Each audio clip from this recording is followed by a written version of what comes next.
ഇത് മെട്രോ സ്റ്റേഷനാണ്. പൊതുവേ നമ്മൾ പറയുന്നത് ഇത് മെട്രോ സ്റ്റേഷൻ എന്നാണ്. പക്ഷേ ഇതിൽ ബസ് സ്റ്റാൻഡും കൂടി ഉണ്ട് കേട്ടോ.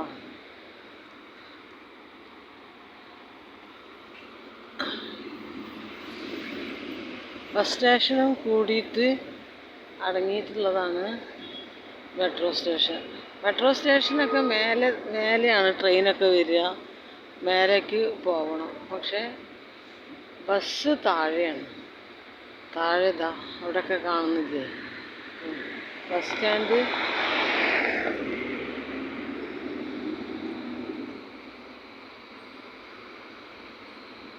ബസ് സ്റ്റാൻഡ് താഴെയാണ്, ഇരിക്കാനും ഉള്ളിലാണ് കേട്ടോ. അപ്പം ഞാൻ ബസ് കയറാൻ വേണ്ടി പോവുകയാണ്. അപ്പോൾ നിങ്ങൾക്ക് ആ ബസ് സ്റ്റാൻഡിൻ്റെ രീതിയൊക്കെ കാണിച്ചു തരാം. എല്ലാവർക്കും അറിയായിരിക്കും, എന്നാലും അറിയാത്തവരുണ്ടാവുമല്ലോ. ഇപ്പോൾ ദുബായിൽ വന്നിട്ട് ബസ് സ്റ്റാൻഡ് എവിടെയാണ്, അപ്പോൾ മെട്രോ സ്റ്റേഷൻ എന്ന് പറയുമ്പോൾ ബസ് സ്റ്റാൻഡ് എവിടെയാണെന്ന് നമ്മൾക്കൊരു സംശയം ഉണ്ടാവുമല്ലോ. അപ്പോൾ അതിൻ്റെ ചുവട്ടിൽ തന്നെ താഴെ തന്നെ ബസ് സ്റ്റാൻഡ് ഉണ്ട് കേട്ടോ.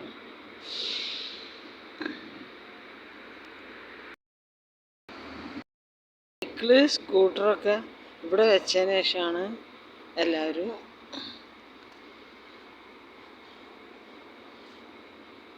സ്റ്റേഷനിലേക്ക് പോവുക. ഇതൊക്കെ ഇവിടെ അവൈലബിൾ ആണ്. നിരന്ന് നിൽക്കുന്നുണ്ട് ആളുകൾ. ബസ് കാത്തിരിക്കുന്ന സ്ഥലം ഇതാണ്. ബസ് ഇവിടെ വന്ന് നിൽക്കുക. ട്രെയിനിലേക്ക് പോകുന്ന എസ്കലേറ്ററാണ് ബസ് കാത്തിരിക്കുന്ന സ്ഥലങ്ങൾ കേട്ടോ. ഓരോ ഭാഗത്തേക്ക് പോകുന്ന ബസ്സിന് ഓരോ ഗേറ്റാണ്, അതിലൂടെയാണ് പോകേണ്ടത്. അതിന് നമ്പറും കൊടുത്തിട്ടുണ്ട്. F10, F60, F61 ഒക്കെ ഈ ഡോറിലൂടെ പോയാൽ, അതായത് ഈ നേരെയാണ് വന്ന് നിൽക്കുക ബസ്സൊക്കെ. ഉണ്ടോ, ലോക്കാണ് ഇവിടെ. F60, F10 ഒക്കെ പറഞ്ഞിട്ടുണ്ട്. ഇതുണ്ടോ, ഇവിടെയാണ് നിൽക്കുക.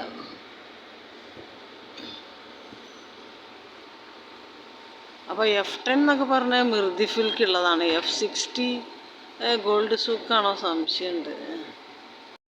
പേരൊന്നും കൊടുക്കില്ല, നമ്പർ മാത്രമേ ഉള്ളൂ. ഇതൊക്കെ ബസ് കത്തിക്കാനുള്ള സ്ഥലം.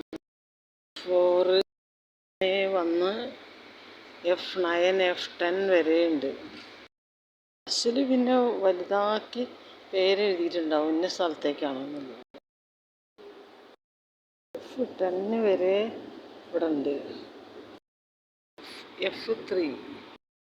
F3യിൽ 20A ബസ്, 20B ബസ്, പിന്നെ 36A, 36B, പിന്നെ 16, 11, 25, N30. ഈ ബസ്സുകളൊക്കെ ഈ ഭാഗത്ത് ഇവിടെ ഇരുന്നാൽ ഈ ഭാഗത്തേ വരുള്ളൂ. ഇവിടുന്ന് കാണാം, ഈ ഗ്ലാസ്സിലൂടെ കാണാം ബസ്. അപ്പോൾ 20Aയും 20Bയും അൽനാദ എന്ന് പറഞ്ഞ സ്ഥലത്തേക്കാണ്. അങ്ങനെ പല സ്ഥലത്ത്. അപ്പോൾ അത് മനസ്സിലാക്കണമെങ്കിൽ അവിടെ ഒരു ബോർഡുണ്ട്, അതിൽ ഇത്ര നമ്പർ ഇന്ന സ്ഥലത്തേക്കാണെന്നൊക്കെ എഴുതിയിട്ടുണ്ട്. ഇത്ര ടൈമിൽ വരുമെന്നും എഴുതിയിട്ടുണ്ട്. ഇവിടെ വന്നാൽ ഒരു കൺഫ്യൂഷനും വേണ്ട, എല്ലാം ഇവിടെ ക്ലിയറായിട്ട്. പിന്നെ ആളുകൾ അവിടെ ഇരിക്കുന്നുണ്ട്, എല്ലാം ചോദിക്കാനും പറയാനൊക്കെ, അന്വേഷിക്കാനും ഒക്കെ. എൻക്വയറി കൗണ്ടറുണ്ട്. റീചാർജ് ചെയ്യാനൊരു കാർഡ്, റീചാർജ് ചെയ്തിട്ടുള്ളൊരു കാർഡ് വേണം. ആ കാർഡ് ആണ്. ബസ്സിനാണെങ്കിലും പൈസ നമ്മുടെ കാശ് കയ്യിലുണ്ടായിട്ട് കാര്യമില്ല, കാർഡ് വേണം. കാർഡ് എടുക്കണം ആദ്യം തന്നെ. അത് ഇതിൻ്റെ മേലെ, മെട്രോ സ്റ്റേഷൻ്റെ മേലെ നമ്മൾ ട്രെയിനിന് പോകുന്ന സമയത്ത് അവിടെ ഉണ്ടാവും. അങ്ങനെ ഓക്കെ, ബൈ.